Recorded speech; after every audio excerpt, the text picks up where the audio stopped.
Thank you. I will present you the access to treatment based on the essential medication list of palliative care. We're going to review two lists. One is the list of essential medications from WHO, and the other one is a list of essential medications included in the essential package recommended by the Lancet Commission report. So, the concept of essential medication is that there's a minimal list of medications for a basic health system, including the most efficient, safe, and cost-effective for priority conditions. Those three conditions: efficient, safe, and cost-effective. And for that, there needs to be evidence in those three in order to be included in the WHO list. I would like to see if you can raise your hand. From the countries that have list of essential medications, please raise your hand. If in countries you have a list. Very well. Almost all of them. Panama has a recent, brand new list in the world, the most recent one throughout the world. As I mentioned, essential medications are those basic medications that should be applied at all levels, instances, and all the healthcare. The list of medications satisfies the priority needs of the population and are selected, as I mentioned, based on their relevance in public health. The model list serves as a model for countries, but if there are things inside the list of medications that don't apply for the country, well, the country doesn't have to adopt them. Evidence of efficacy and safety, and that is indeed a very in-depth process before the expert committee in the list of essential medications will carry out their analysis. And comparative cost effectiveness, how is it that substance compare with other similar molecules or similar therapeutics with different prices?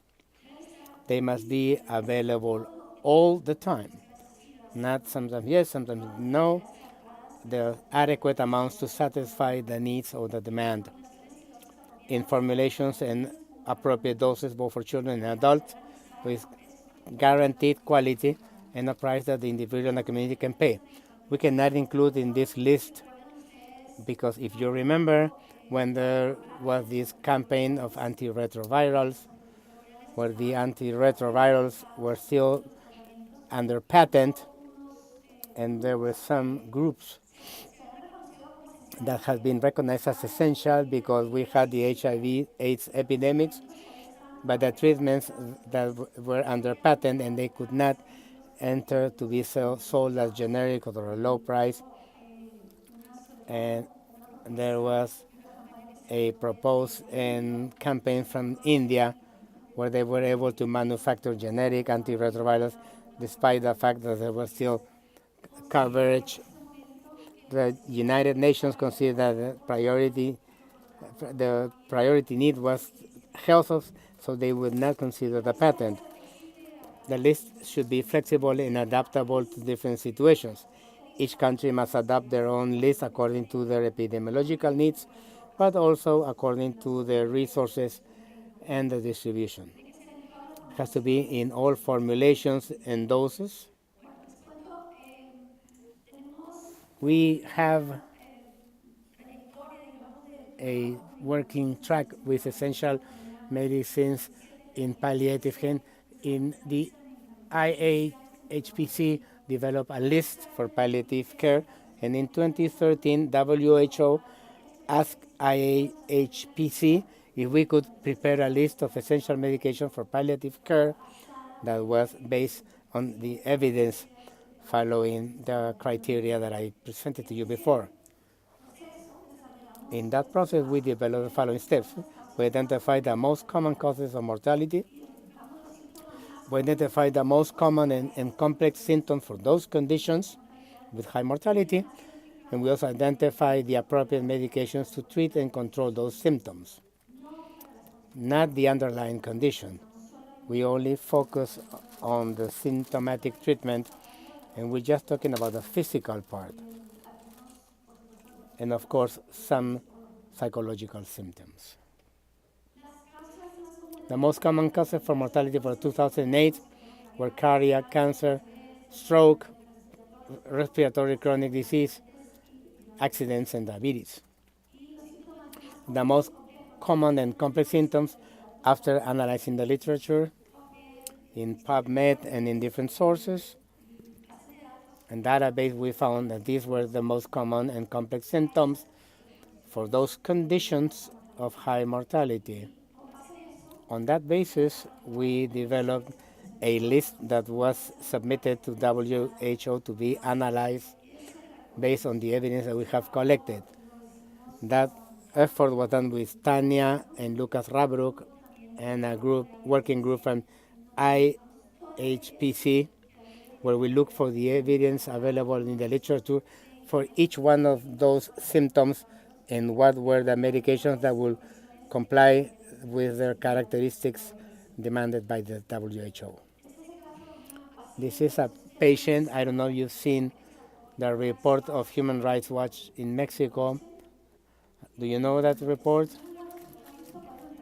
You can check it in Human Rights Watch. There's a report where they include a video. This is a patient who has a pancreatic cancer and lives 4 hours away from Incan, where she receives treatment.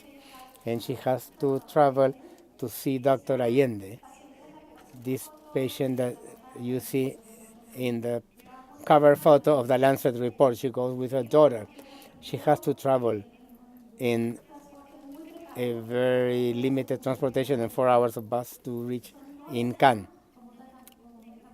This is not as an essential medication. If it was that the case, this lady should not have to go through all this palliation treatment.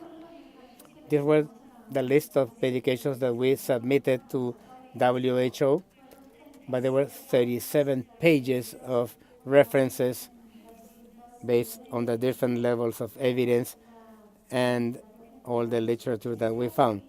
This is available in the webpage of the IAHPC, and it's also found on a small book in Amazon that I think it costs $1 or so. Well, in summary, the level of evidence of efficacy and safety in medication used for palliative care is extremely limited. The strength of the evidence is determined by the capability of that medication that can be efficacious and safe in all instances, and it's also cost effective. But when we look for the studies, we find that randomized controlled clinical trials in palliation care are very limited, scarce. First, because it is not ethical. Number two, patients die. So the possibility of publishing with that level of evidence is quite limited. But there's strong evidence on levels A, B for 4 medications: dexamethasone for anorexia, amitriptyline and fluoxetine for depression, and morphine for dyspnea and pain. There we have a very strong evidence that has no challenge. The other medications from the list that I showed you previously had levels C and D. Or is it weak, or it is an expert's consensus or an opinion of different experts that is rated as potential D. The 18th edition of the list of essential medications from WHO, in addition to medications, included a separate section that is called Section 2 for pain and palliative care, because previously they were included in cancer, and there was a paragraph that mentioned all the medications required to treat symptoms of that cancer are considered as essential. It's a very wide interpretation without any guidance. So when we told the expert committee and the WHO that the essential medications were not only for cancer, they accepted, and now we have a new section called the importance of Section 2. And it states as such. This is Section 2 called Medication for Pain and Palliative Care in the model list. These are the medications that stayed at the end after the analysis made by the expert committee of WHO, and these are the ones that will remain on the list. In 2007, the list is reviewed every 2 years. In 2017, she corrects herself. We selected these medications in red. They were added. So the list was updated with these new medications in red. And as analgesic, fentanyl and methadone. Methadone was something that, since the perspective of the palliative, we were working intensively for WHO to include. In methadone was only used for substitution treatment for dependency. This is the essential package in the Lancet report. As you see, very small. It's an abbreviated version of the WHO list, because in the Lancet what we tried to do when we were working in cost to identify which were the medications, basic essential medications, that were also the most economic for countries of lowest resources. So this didn't mean more than 1% of their health expenditure. All the medications that are in this essential package of Lancet are included in the list of essential medications of WHO, but not all of them in the palliative care list. Some of them are not in the list of palliative care, almost all of them, but not everyone. And with the exception of petroleum jelly, that is not included in the list of essential medication of WHO. It's not considered a medication, and it's not present, but this state as one of the medications for management of wounds and prevention of wounds. This is a table of an article that we published recently, where we did an analysis of the cost of medications in countries when there was medications under the patent with complex release systems, transdermal or sustained release, compared to morphine of immediate release, either oral or in vials. And we found that in some countries, those who were in this list, they all had morphine of immediate release included in the list of essential medications, but in all of them, the medications that are on the extreme right were cheaper than oral morphine, despite that there were systems of prolonged release or transdermal, which are much more expensive to manufacture. How can a vial be more expensive than a transdermal patch? Morphine, there's something wrong here. And from that group, these are the countries where that occurred. And I'll show you the prices. No, tomorrow I'll talk about price. But we were surprised to see that in some cases, with regards to the vials of morphine, they were extremely expensive. And finally, I want to show you a brief example of the Hospice Africa Uganda in Kampala, preparing morphine of immediate release that are distributed in other countries of palliative care. She's the pharmacist of the program. They import, with the authorization of the ministry, the morphine sulfate that they reconstituted, and they put it in these plastic bottles that, according to their color, have a different concentration. So this allows the nurse who has all these medications in their suitcase can visit the homes and provide and take these bottles to the patients. In each bottle, there is a mark with lines. In case the patient cannot read, has to shake the bottle and take up until this line, until this line, until this line.